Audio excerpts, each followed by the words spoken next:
David with theprepperbookshelf.com, and I've got my second book.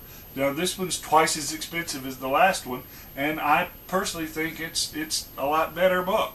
You know, not that the other one wasn't bad, but this is about 120 bucks. Chemical Warfare Agents, Toxicity at Low Levels. You know, talks about the brain-blood barrier, different kinds of chemicals. Talks about the Gulf War syndrome. Not as many charts in the other book, but a whole lot more technical. It talks about routes of exposure, you know, bioconversion, you know how these things affect the cells, you know, how much of this stuff can you actually take. You know, something that really kind of bothers me is, you know, you take some of these hazardous material classes or you know, terrorism classes, and they tell you, you know, this chemical smells like bitter almonds, this chemical smells like, you know, freshly mown hay. Well, let me tell you, you know, toxicity at low levels.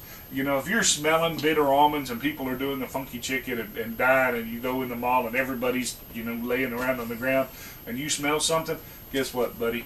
You're probably next to do the funky chicken. You know, some of this stuff can kill you at parts per million, you know.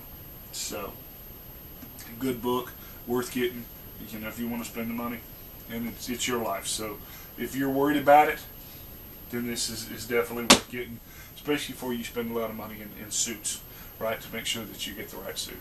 So anyway, there you go, and until next time, you can always get us online at theprepperbookshelf.com.